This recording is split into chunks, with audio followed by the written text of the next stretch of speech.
So our next session, which happens to be the last one of the program for our day today, is, and I'm just talking slowly so the music can fade. There. Excellent, excellent. Is talking about how digital can become a competitive advantage. I think we've learned a lot about that today. But one of the questions that we get endlessly is whether it's better to customize your digital experience or whether it's better to buy one off the shelf. And, you know, okay, I won't be giving anything away by saying probably the truth lies somewhere in the middle, but, you know, you should definitely index higher on a lot of customization done by Flywheel.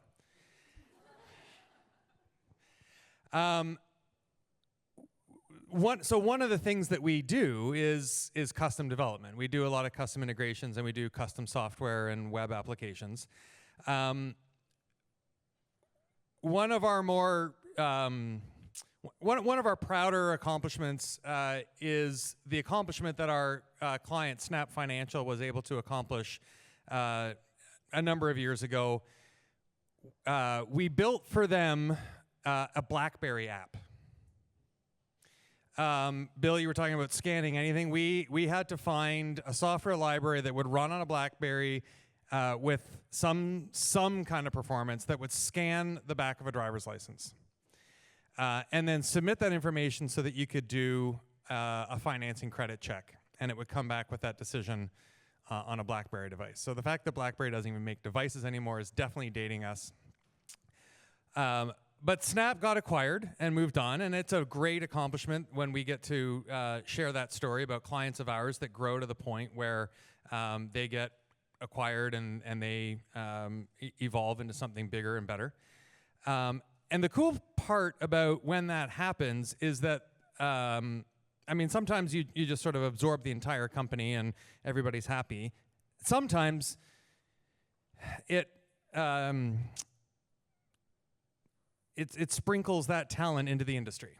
And so this is one of those stories. So Stacy and Heather and I met at Snap. Stacy now works for Abode Financial. Heather is at IPFS Canada. And we got 2 clients out of the deal, so we're very happy. So both in the financing space, both have brought Flywheel in to work on their lending experience. So just wanted to sort of talk a little bit more about that journey together. Interested in taking more questions sort of organically as we have the conversation. If you have something, raise your hand. I'm going to pick on Oliver to be a little bit more mobile in this one with the other microphone. So that's the setup. That's the preamble. I'll start with you, Heather, just to give a little bit more of an understanding and context for the room. What is IPFS Canada? What do you do? Yeah, so IPFS Canada is a premium finance company.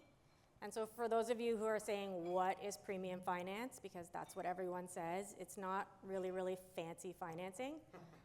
It's financing for your insurance premiums. So what we do is we offer monthly payments to commercial and personal line customers, similar to how if you get your insurance with TD and you pay them monthly, we do something just like that.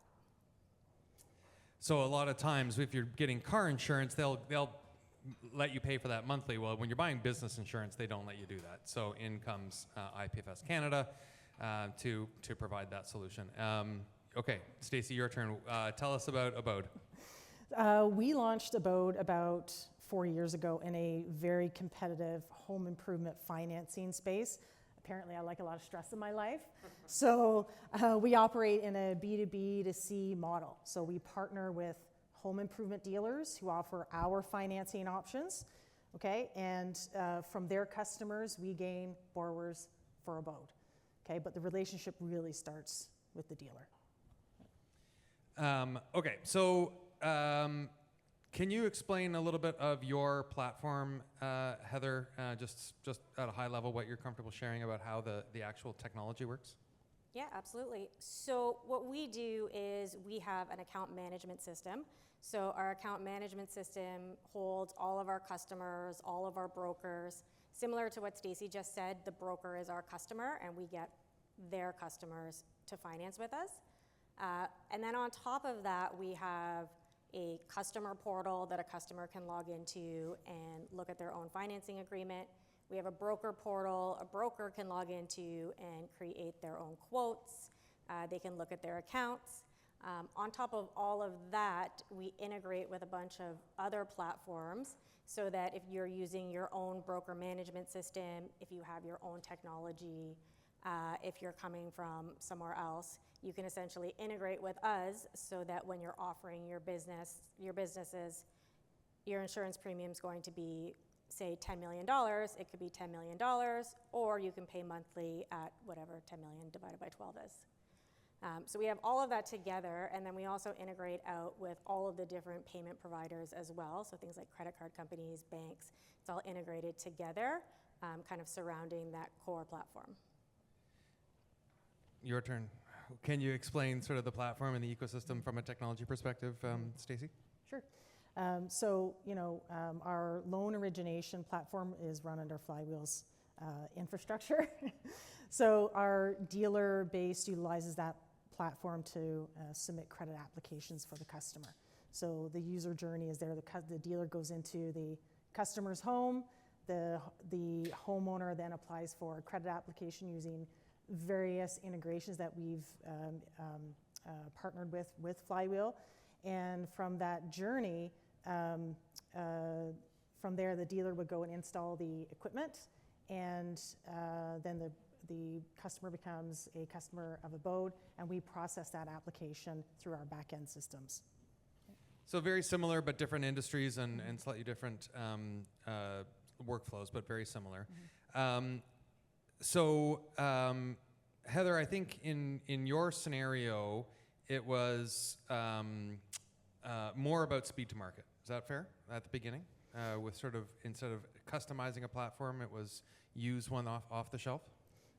On our side... Or did I get that wrong? Yeah, you got that wrong.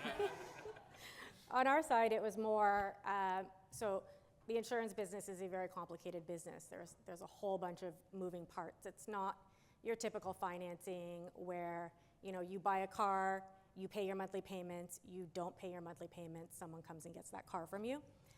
In the insurance world, because your asset is continually decreasing in value but maintains value at the same time, there's so many different moving parts that we needed a system that could handle all of the different scenarios and all of the different workflows. So something that was already made, that we could buy out of the box, that already knew what to do if a customer didn't pay, what to do if insurance canceled, et cetera, who had to get notified, what different things needed to happen. That's why we needed to go with sort of an out-of-the-box solution. Yeah, as soon as I asked you the question, I realized it was meant for Stacy. Yeah. But staying on that front, the decision there was on ensuring that it had the platform that you were looking for could manage the complexity of the business. Exactly, yes. And the expectation was it's a big industry that must exist. Yes. Okay. Stacy, I heard that for you it was about speed to market. It was. So the time to market was critical for us. So our strategy was to get a product out there right away so that we can start acquiring business. So what that did for us, it was a fast deployment. It was lower development effort. Our costs were predictable, and it was simple. And I think that we very quickly realized that oversimplification really hindered our growth, and it really didn't meet the needs of our dealers.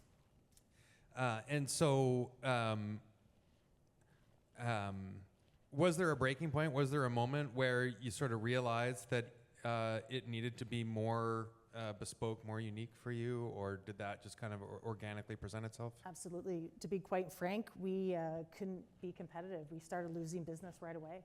And there was a lot of noise from our dealers, and they were very clear about what they wanted and needed, and we weren't providing it to them at the time. Do you have a specific example? Like, what was it that they were frustrated with? The whole user experience, the user journey, it was, there was a lot of friction.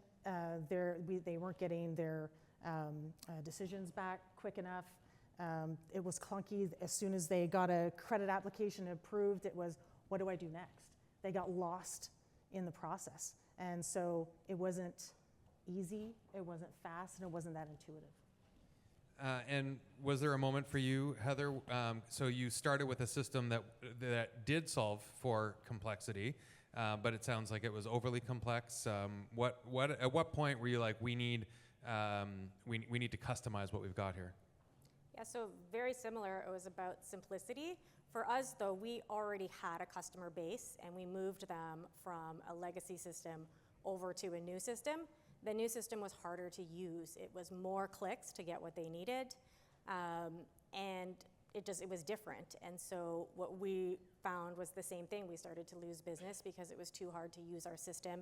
We couldn't serve our customers fast enough because it took us too long to do things internally.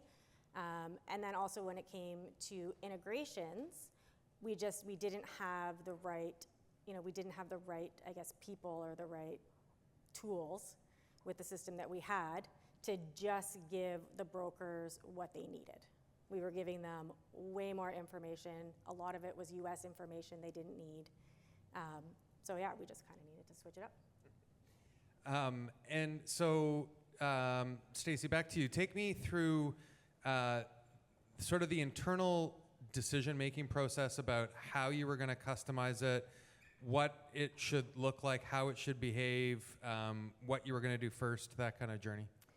Yeah, so we really had to take a step back and take control of the user journey to gain that competitive advantage. So we needed customization, we needed flexible user flows, we needed speed and control over our iterations, which we weren't really getting with our out-of-the-box experience. And so what we did is we actually held sessions with our dealers. And through those sessions, that really helped shape our build. And so through that process, we had this great custom solution that is really adapting and really growing with us. But you're also at that time committing to the team behind it, for long-term maintenance and support. So to us, it wasn't just a technical decision, it was a relationship decision. So it was like you're kind of entering into a marriage, just with a few more bug fixes along the way. And hence Flywheel. And any difference from that description and that experience in your situation, Heather? So on our side, we, in the premium finance world, if you think about insurance as the giant industry that it is, premium finance is like 5% of all of insurance is financed. So that's hardly anything. So what we really needed to do is be able to give our customers something that would take them no time to learn, no time to use. Somebody would help them implement it. Essentially, an insurance broker doesn't want to deal with how their customer pays because they have so much more to deal with. So we started going hard on integrations, and that's where Flywheel came in for us, because we just didn't have the technical know-how to figure out how to do all of that stuff really, really easily. And over time, it's developed into Flywheel actually building kind of some front-end user systems for us. And so just to add a little bit more context there, there's both a collection of APIs that we help manage that are published and available to brokers so that they know how to integrate their system.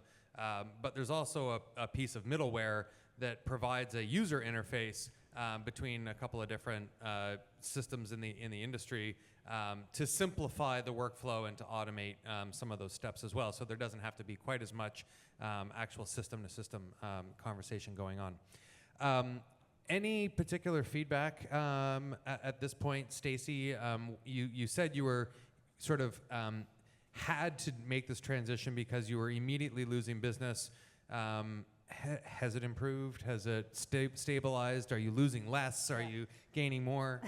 One of our favorite success metrics is, dealers are not calling us, right? They're not calling us about issues or things that we need to fix. They're actually out there doing what they need to do, which is sell. And that is a real win for us. So what it did is it really gave us that competitive advantage. We were now able to be in the same space as the larger players. It gave us the sophistication that we needed in order to grow our business and really make those dealers stick with us and trust us going forward. Are both of you competing against other Canadian businesses? Correct. Yeah. Yes. What about, same question for you, Heather, in terms of any differences that you've seen or value that you can describe having sort of gotten to this point with the solution that you've got in place? Yeah, so specifically with the largest BMS system in the insurance space, which was what Flywheel built our integration for, getting into that space and being able to provide our customers an easy way to offer financing through that has actually allowed us to grow exponentially since we got it. Integrations in general for us, that makes the customer really sticky. We get all of their business. Often it's no-touch business. So it's also allowed us to grow in terms of volume and units, but maintain the same number of actual people that work at the company.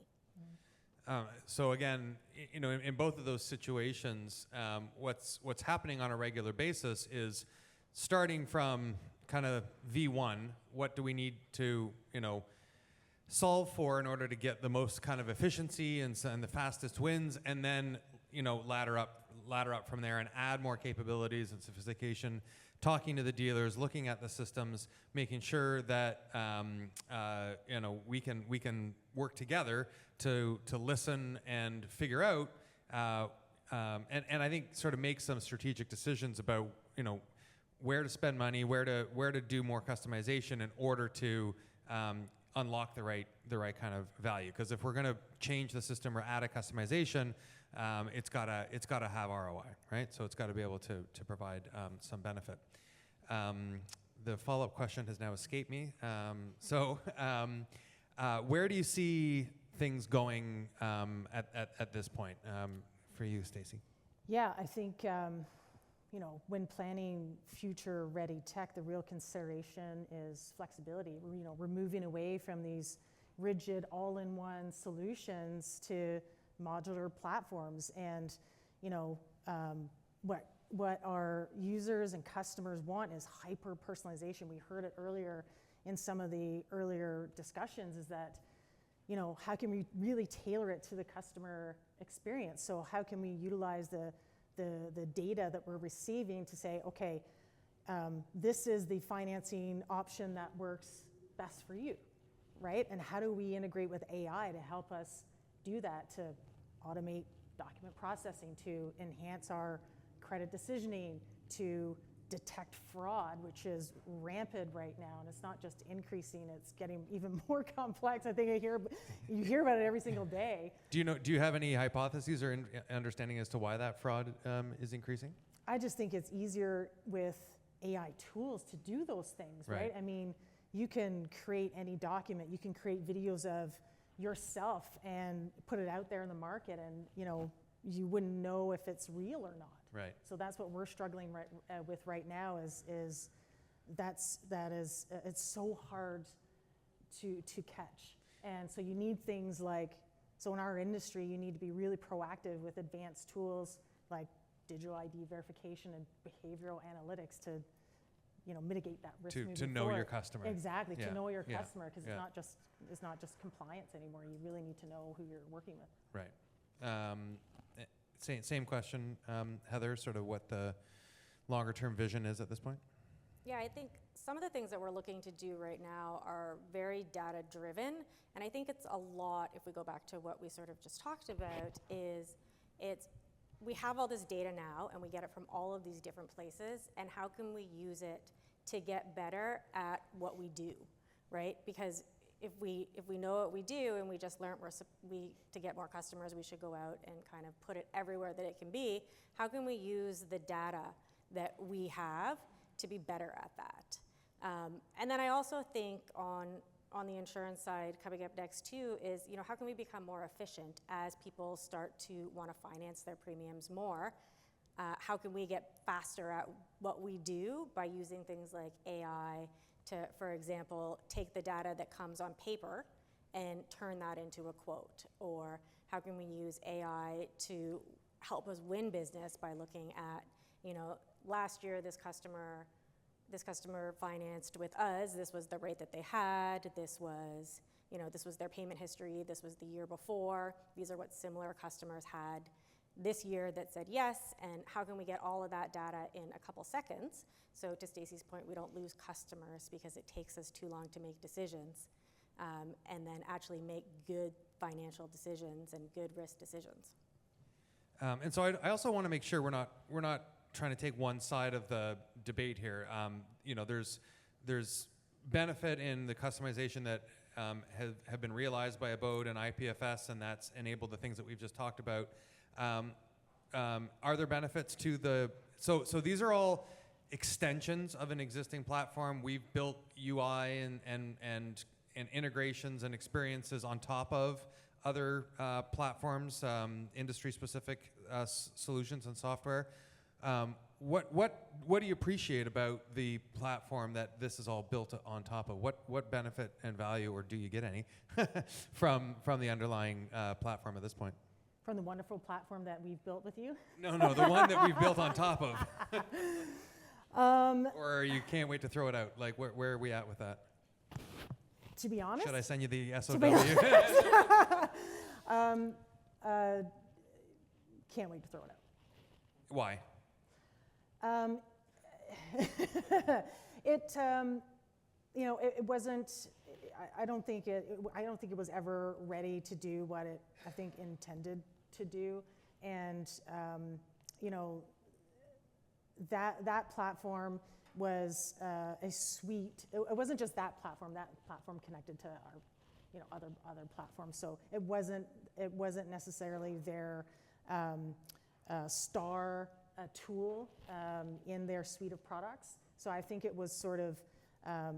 It was created, and it was sort of wasn't really a focus, and I don't think it's their major focus at this point, which I think was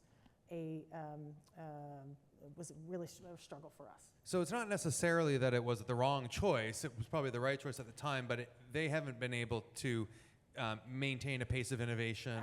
Absolutely, and it couldn't iterate as quickly, wasn't scalable, and we needed to change quickly because we were, like we said before, we were losing business. What about you, Heather, the value and benefit of the underlying platform? So we get a lot of value out of our underlying platform. One, it's built for purpose. It's built exactly for what we need it to do, which is basically collect payments and store customer information as it relates to financing. So our system actually works really, really well for us. Another benefit is it's the leading piece of software in premium financing, and there are 3 major premium finance companies in both Canada and the US, and I think 75% of us use the platform. Mm-hmm. And so when we go out to integrate with other pieces of software or other programs, it makes it pretty easy. We use Flywheel because Flywheel does give us our competitive advantage, because it gives us that sort of user-friendly kind of broker-first premium finance experience that the more complex tool couldn't do. Mm-hmm. And I will say that with our original solution, it really did get us off the ground quickly. Yeah, so you did get that speed to market advantage at the beginning. Yeah. Any questions about sort of what we've been talking about, this decision around build versus buy, when to customize off the shelf, either of these case studies or industry experience? Ollie, we got a question at the front here.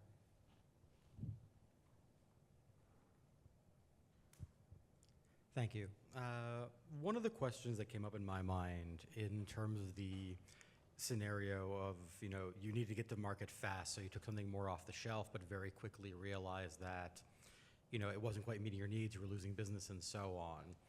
So I guess in hindsight, it might, or at least from the outside looking, it seems like in hindsight, maybe two systems in parallel, one to get you off the ground and then at the same time working to get something that could replace it very quickly. But were the requirements or the things that were missing things that were known to you ahead of time or things you were only able to discover very quickly into launch? And because if you knew about them ahead of time, then you can work in the parallel method. But if you only find that out quickly, then it's harder to shift. And I guess the underpinning question there is, and this goes back to what was said at the start about, the answer is usually a mix of both. How do you best assess an off-the-shelf system that can also become bespoke or very adaptable in the easiest way possible, so that you have the least headache in that transition? So I guess to summarize the question, it's, if we went with an off-the-shelf product, were we going in eyes wide open and kind of knew some of the shortcomings, and we were making a determined decision to go with speed to market versus, and compromising some flexibility? And if that's the case, then sort of how do we go about picking the platform that was selected?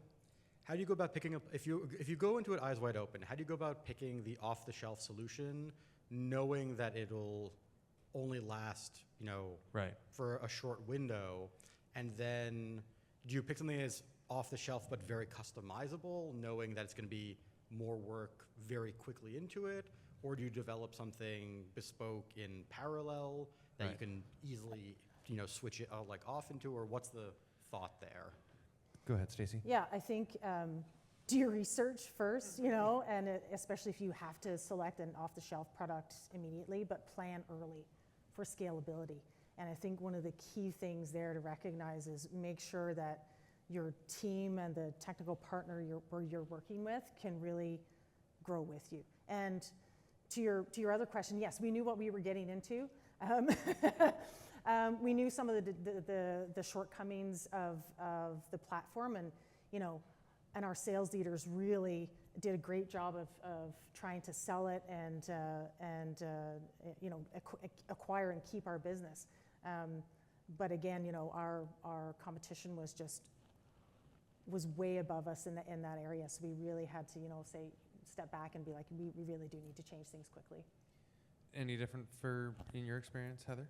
I think you need to think too about the off-the-shelf is often more cost-effective, right? It's already there. You're going to be paying probably just fees per account or something like that, and it's ready to use for you.